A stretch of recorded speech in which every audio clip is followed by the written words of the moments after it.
Hello, my name is Joshua Brophy, and tonight I'm going to be tying up what I'm calling, for lack of a better term, Brophy's Minnow.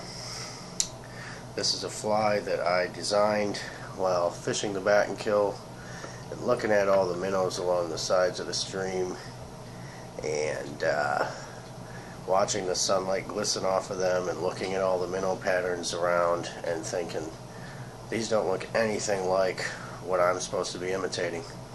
What I've got in the vise right here is a size 10 dry fly hook. I'm debarbing it, as I do with all of my flies, and we're ready to begin. I'm going to start off with some olive thread.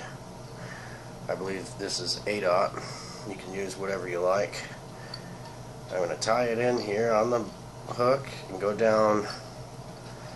I'm only going to use a third of the shank of this hook. The rest of it is just there to hook fish. So if you have like a shorter wide gap hook and you like to have your hook up closer to the eye of the fly, go for it, but I find this works out just great. So I go a third of the way down, then I wrap the thread towards the front, and I wrap myself back up, pull it back down again, and wrap down to the back, because I've noticed that when you only make a few wraps going back and you only cover just a little bit of the hook with thread, it can have a tendency to come undone. So now I've pretty much secured it indefinitely. So the next thing I'm going to do is I'm going to tie in a belly using craft fur, white craft fur. I also use synthetic hair from wigs. That plastic synthetic stuff is real shiny and it looks real great, especially when you dig your nail through it and it frays everywhere, and then you trim it to shape and the light glistens off each end of the hairs. It looks like little scales all over the place. But I'm just going to take a clump of fairly long craft fur in white, something I can find that I think looks good. I generally try to find the longest fibers possible. Sometimes some are a little bit shorter than others, but that's fine, you know. Just a little clump of it. This isn't a huge fly, but you can certainly tie it bigger if you have longer fibers to play around with. That wig hair, you can make it as long as you want, really, but it's not very supple. It's kind of rigid stuff. So I usually end up using something like fox tail fur or synthetic moxie fox fur or something like that. But this craft fur works fine. What I do is I put it right underneath the hook and I tie it in a third of the way down the shank of the hook. And go through all those fibers and bind them right down in there to the underside of our hook. Okay, then I go right ahead and take it out of the vise and split the hairs right down the middle and push my hook right through that and set her right back down in the vise. So as you can see, we're still at the third of the hook length tie-in point. And you can go nuts here and make sure this is all bound down and it looks the way you want it. The next step I'm going to do is I'm going to grab some of this mylar tinsel stuff. It has a real strong copper overtone and undertones of green and blue that come through as semi-translucent. And for a fly this size, I'm basically going to find a nice piece that's maybe an inch long, maybe a little bit longer than an inch, possibly. I'm going to cut that free.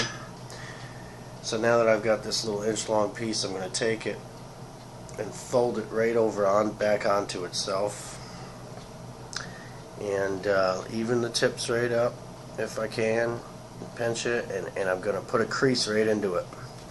I crease that right over so that it wants to kind of spring back apart, and we've got it creased right dead center in the middle, and they're lined up. Then what I do is I come in and I clip a 45-degree angle into both of them, making a point. There we go. We've got our little 45-degree point. And I want the longer part of it to be facing upwards, well, as the diagonal is facing like this. Okay, and I place it in right at the third of the hook shank length, and I leave just a little bit up top here, and that's okay. You basically just want to check yourself, make sure it's going down, down and back like this. You don't want it going totally straight across. You want to have a downward angle to it. We'll go right ahead and bind this stuff down once we've got it. And there's that. We can go right ahead and wrap that right in and go right on back to that third of the hook shank point that we initially started tying. The next thing I'm going to use is some medium crystal hackle white dash clear, I guess. This stuff, it gets translucent in the water and it has a white overtone coloration to it. It's a rope that has hackles, these crystal hackles coming off of one side. It's not like a chenille or anything that has sort of stuff coming off both sides, so you have to make sure that when you wrap it that you've got the right side exposed, otherwise you're just wrapping rope and hiding everything that's underneath it. And we're going to treat it basically like we would treat any sort of dubbing loop that we've twisted up with hairs tied in it. We're going to preen everything back and make sure that all our fibers are exposed.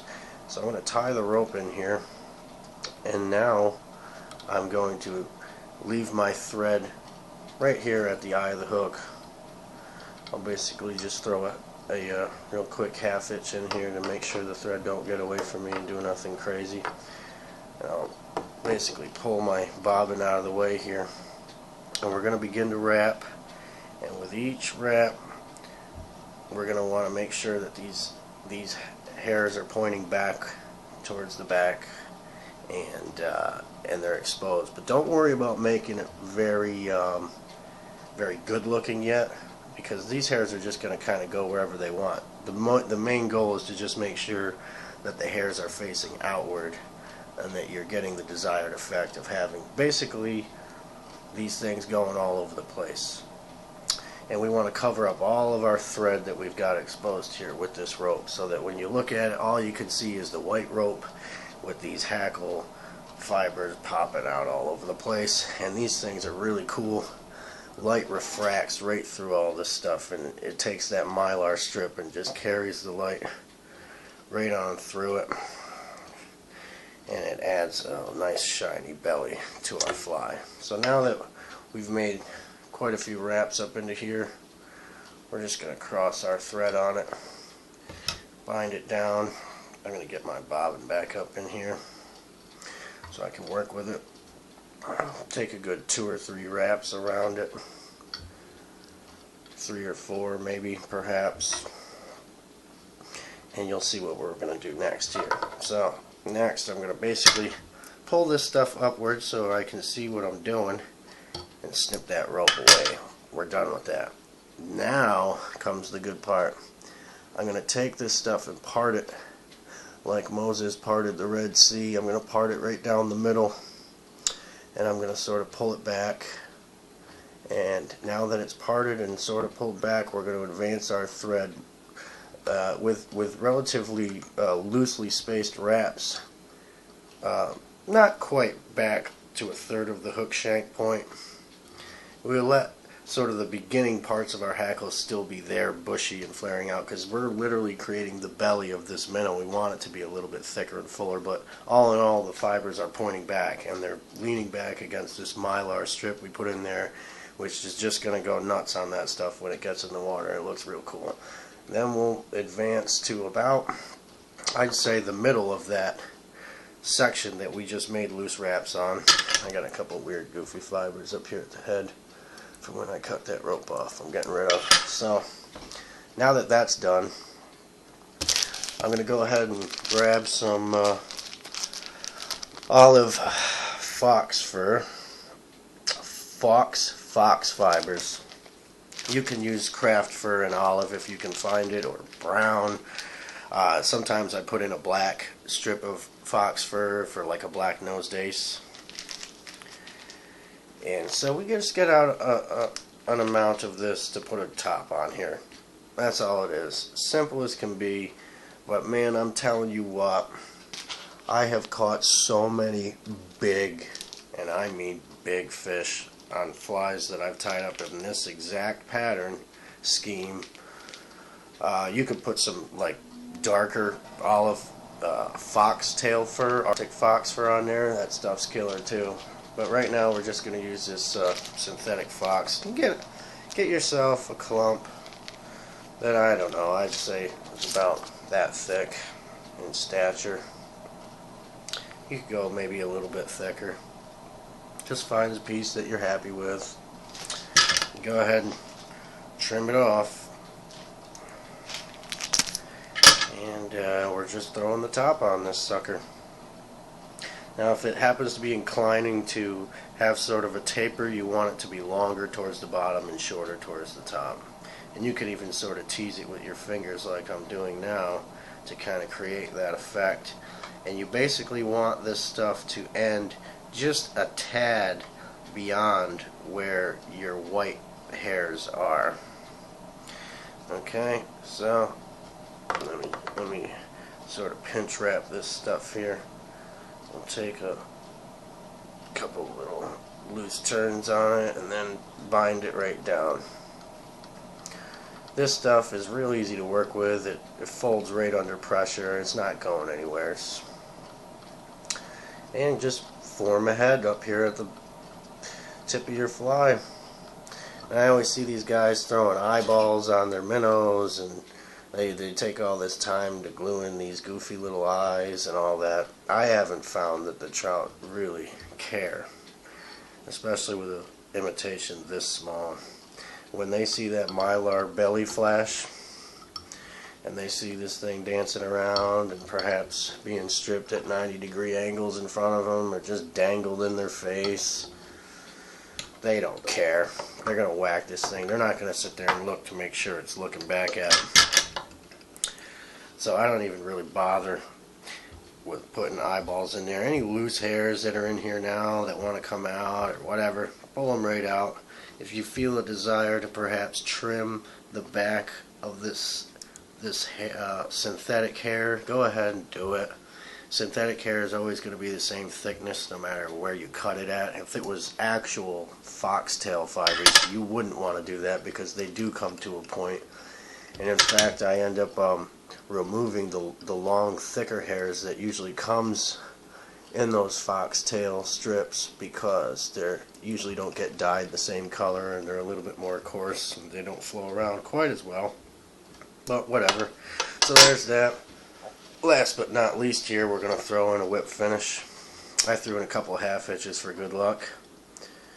So we'll just go right ahead and finish her off, you know. And well, I guess I should have had a Norvise, huh? I would have seen that I was trapping a few of these hairs over here. Doesn't really matter. There we go. Got them out of the way. Saved the day for those couple fibers. And we'll tighten that sucker right up. Snip it off. Snip it right off. Right close. Grab some Sally Hansen's. Go ahead and put some right on your head so that your wraps don't come undone, because believe me, fish are going to be whacking this thing. They're going to eat it, and they're going to eat it good. I've fished this thing in tiny little spring creeks and caught everything from 4-inch little brook trout to 20-plus inch brownies. It's been an effective fly no matter where I bring this thing. And I really think they like that crystal, this crystal hackle in white clear and that mylar flash that's in there with the copper overtone in the belly. When you look at these minnows swimming around the banks and you see the sunlight glisten off their belly, there's always this mild copper shine that pops out. And this stuff, it gives off some yellow and some green and some blue, but mainly copper. And it's also semi-translucent, and it goes nuts. I can see it right now refracting through this crystal hackle, and it ain't even wet yet. Throw this thing in the water, catch yourself some big fish. This is Joshua Brophy, signing off.